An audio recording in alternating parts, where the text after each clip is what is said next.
Hello guys, स्वागत है आपके अपने यूट्यूब चैनल एग्जाम्स डेयर में। और आज हम स्टार्ट करने जा रहे हैं ह्यूमन एनाटॉमी एंड फिजियोलॉजी 2 का सेकंड यूनिट का हमारा सेकंड चैप्टर चल रहा था। इसमें हमने एटीपी और बीएमआर को कंप्लीट कर लिया था और आज हम करेंगे केराटिनिन फॉस्फेट को। इसमें हम देखेंगे formation and role of creatinine phosphate. तो चलिए गाइस स्टार्ट करते हैं।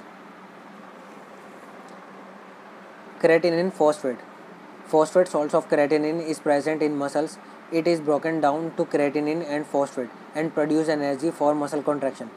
मतलब ये क्या होता है हमारा, ये एक तरीके का केराटिनिन फॉस्फेट क्या होता है हमारा, एक तरीके का सॉल्ट है फॉस्फेट का, जो कि हमारे मसल्स में प्रेजेंट होता है, जो कि हमारा हेल्प करता है मसल कॉन्ट्रैक्शन में। मतलब ये एक तरीके से एनर्जी प्रोड्यूस करता है और मसल कॉन्ट्रैक्शन में हेल्प करता है।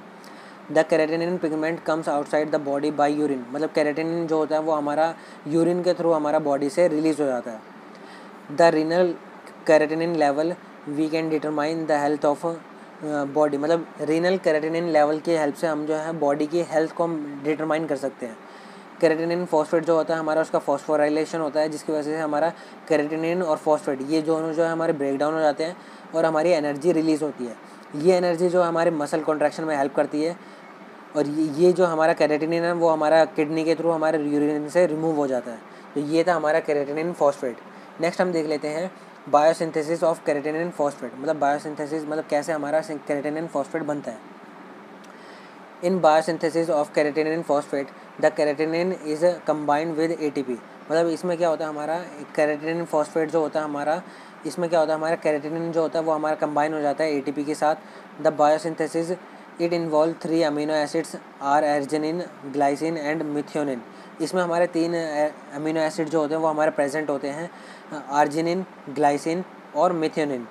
चलिए इसकी बायोसिंथेसिस देख लेते हैं। इसमें क्या होता है हमारा केराटिनिन जो होता है वो हमारा एटीपी के साथ रिएक्ट होता है in presence of amino acids, और ये हमारा बना लेता है केराटिनिन फॉस्फेट। और केराटिनिन फॉस्फेट बनाने के बाद इसमें जो होता है हमारा एडिनोसिन ट्राइफॉस्फेट था, यहाँ 3 फॉस्फेट ग्रुप थे। अब इसमें से एक फॉस्फेट ग्रुप जो है वो हमारा केराटिनिन के साथ अटैच हो चुका है, तो इसलिए यहाँ पर जो हमारा एडिनोसिन डाइफॉस्फेट बचा है। मतलब यहाँ पर जो है हमारे सिर्फ 2 फॉस्फेट ग्रुप ही बचे हैं, और इसी को हम कहते हैं केराटिनिन फॉस्फेट, और इसको हम कहते हैं फॉस्फोकेराटिनिन। तो इसी तरीके से हमारा जो है केराटिनिन फॉस्फेट की फॉर्मेशन होती है। Creatinine is removed from the body by kidney by the process of glomerular filtration और ट्यूबुलर सिक्रेशन। मतलब ग्लोमेरुलर फिल्ट्रेशन और ट्यूबुलर सिक्रेशन के थ्रू हमारा जो है किडनी से हमारा केराटिनिन रिमूव हो जाता है। The small amount of is absorbed in kidney by process of reabsorption. मतलब हमारा जो किडनी है वो हमारा बेसिकली रिमूव करती है केराटिनिन को, और हमारा बहुत ही स्मॉल अमाउंट जो है वो हमारे रीएब्जॉर्ब भी हो जाता है, मतलब with the help of reabsorption process. Reabsorption process हमारी कहाँ होती है, कलेक्टिंग डक्ट में और हमारा लूप ऑफ हेनले में। तो ये जो होता है हमारा रीएब्जॉर्प्शन हो जाती है हमारे केराटिनिन की। Each day 1 to 2% of creatinine converted into creatinine phosphate. मतलब हर दिन जो होता है हमारा 1 से 2% जो केराटिनिन होता है वो हमारा केराटिनिन फॉस्फेट में कन्वर्ट हो जाता है। अब इसका रोल देख लेते हैं। केराटिनिन फॉस्फेट का मतलब फंक्शन क्या होता है। It helps in preserving ATP level in tissue. मतलब ये जो होता है हमारा एटीपी लेवल को मेंटेन करने में, या फिर हम उसको कह सकते हैं कि उसको प्रिजर्व करने में हेल्प करता है। Reserve energy in skeletal muscle. मतलब एक मतलब एक्सट्रीम कंडीशन में जो होता है हमारा स्केलेटल मसल को हमारी एक रिजर्व एनर्जी के सोर्स में हमारा केराटिनिन फॉस्फेट जो हमारा यूटिलाइज़ करते हैं। ये भी एक तरीके का जो है हमारा एनर्जी करेंसी है, या फिर हमारा एनर्जी सोर्स है, जो कि हमारा हेल्प करता है मसल कॉन्ट्रैक्शन में।